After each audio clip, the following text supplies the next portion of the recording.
Hai, Assalamualaikum warahmatullahi wabarakatuh. Welcome back to English class. Selamat datang kembali ke kelas bahasa Inggris. Tetap sehat dan cerdas ya. Apakah kamu masih bersemangat untuk mengikuti pelajaran? Say no to give up ya. Nah, sebelum kita mulai pelajarannya, kita iklan dulu nih.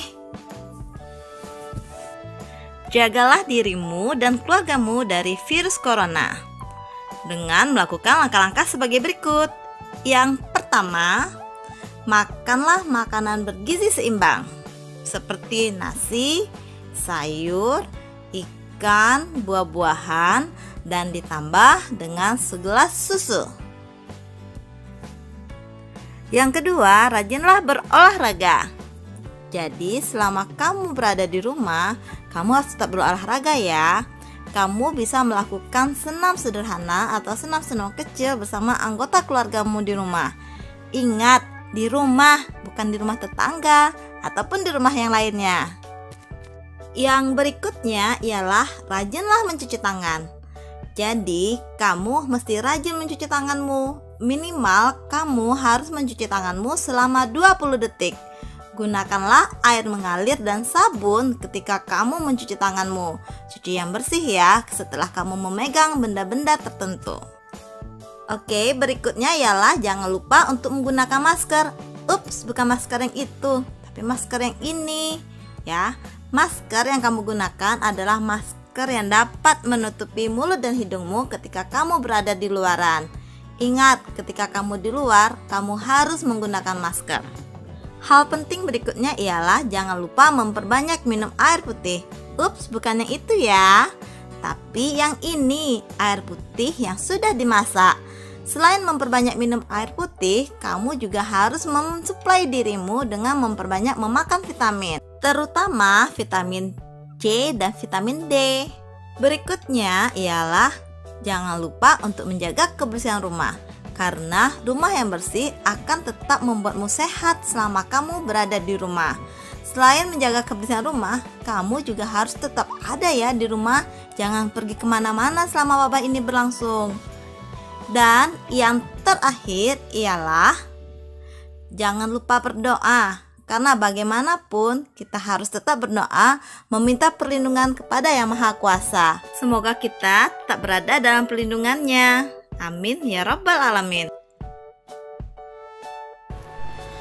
Pada pertemuan minggu lalu, kita sudah mempelajari mengenai personal letter. Kalian sudah mempelajari mengenai definition, the body of the letter, serta juga sudah mempelajari mengenai the language features of the personal letter. Bahkan, kalian sudah mengerjakan latihan-latihan terkait dengan personal letter. Hari ini kita akan memasuki satu lagi pelajaran baru, yakni pelajaran terkait cause and effect. Adapun tujuan pembelajaran dari cause and effect ialah melalui pembelajaran berbasis teks dan dengan menggunakan model pembelajaran watching video, peserta didik dapat menerapkan fungsi sosial, struktur teks dan unsur kebahasaan teks interaksi transaksional terkait hubungan sebab akibat, serta mampu menyusun teks interaksi transaksional lisan dan tulis yang melibatkan tindakan memberi, minta informasi terkait hubungan sebab akibat sesuai dengan konteks dengan memperhatikan unsur kebahasaan because of, due to, dan thanks to.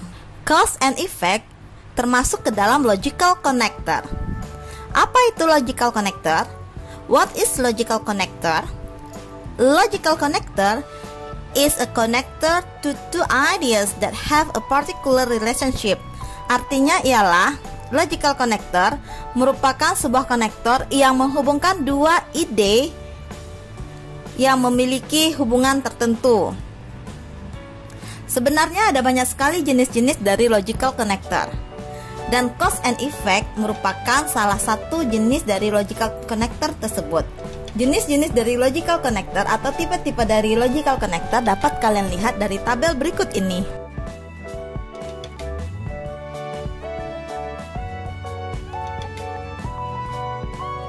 Well, hari ini kita hanya akan fokus berbicara mengenai connectors yang akan digunakan dalam cause and effects ya.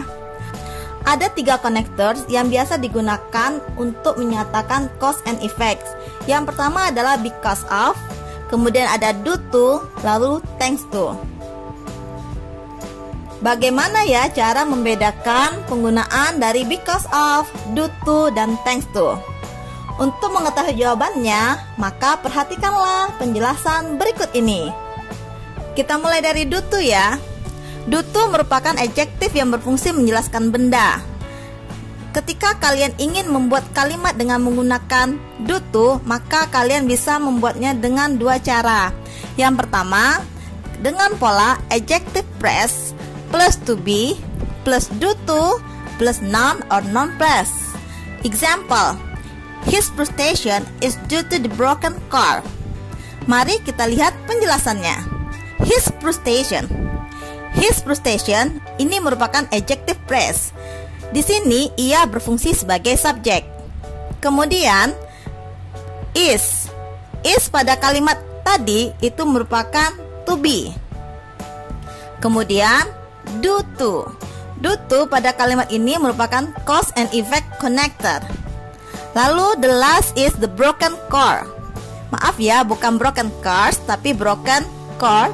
Broken car itu merupakan noun phrase. Oke.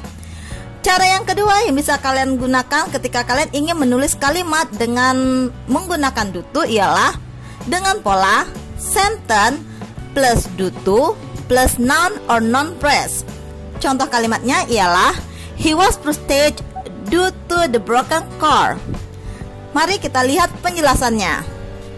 He was frustrated itu merupakan sentence. Due to pada kalimat itu merupakan cause and effect connector. Sementara the broken car itu merupakan noun phrase. Jadi sudah jelas ya bahwa due to itu diikuti oleh noun ataupun noun phrase. Ingat, due to diikuti oleh noun ataupun noun phrase. Oke, berikutnya yakni because of. Mari kita lihat penjelasan penggunaan kata because of sebagai connector. Because of merupakan kata keterangan yang berfungsi untuk menjelaskan noun. Maka untuk membuat sebuah kalimat dengan menggunakan connector because of, kalian bisa menggunakan pola sentence plus because of plus noun or noun phrase. Ya, jadi kalimat ditambah dengan because of lalu ditambah dengan noun or noun phrase. Contohnya, I cannot go to school because of raining. Saya tidak bisa ke sekolah karena hujan. Mari kita lihat. Kalimat I cannot go to school itu sudah jelas sebuah kalimat karena ada subjeknya I dan ada verbnya cannot go. Kemudian because of pada kalimat tersebut itu merupakan cause and effect connector. Lalu raining pada kalimat tersebut posisinya ialah sebagai noun, bukan noun phrase ya, tapi noun. Berikutnya ialah penggunaan thanks to. Thanks to ini berbeda dengan 2 sebelumnya. Thanks to berbeda dengan because of and due to. Thanks to digunakan untuk menjelaskan sesuatu yang terjadi sebagai hasil dari sesuatu yang baik ataupun positif. Untuk menggunakan kalimat thanks to, maka formula yang bisa kalian gunakan ialah thanks to plus noun or noun phrase plus sentence. Saya ulangi. Thanks to plus noun or noun phrase lalu koma, lalu ditambah dengan sentence. Thanks to noun or noun phrase, koma plus sentence. Example, thanks to my teacher, koma, I can study at home. Terima kasih kepada guru saya, koma, saya bisa belajar di rumah. Penjelasannya, thanks to itu merupakan cause and effect connector. My teacher dalam kalimat tersebut itu merupakan noun, sudah jelas sekali ya. Lalu I can study at home itu merupakan sentence. Oke. Apakah kalian sudah paham dengan penjelasan tadi? Kalau kalian tidak paham, kalian boleh bertanya di dalam kolom komentar ya. Baiklah, untuk menambah pemahaman kalian mengenai penggunaan because of, due to, dan juga thanks to sebagai connectors cause and effect, maka kerjakanlah latihan berikut ini. Ada 5 pertanyaan terkait cause and effect connectors. Kalian bisa melihat pertanyaan tersebut di dalam video ini. Tulislah jawaban kalian di kertas lembar. Setelah kalian selesai mengerjakan semua pertanyaan, maka bukalah link di dalam deskriptif di bawah video ini. Setelah itu, salinlah jawaban kalian di dalam link yang telah disediakan. Apakah kalian paham? Baiklah, saya rasa kalian sudah paham ya. Jadi, sampai di sini dulu pertemuan kita hari ini. Assalamualaikum warahmatullahi wabarakatuh.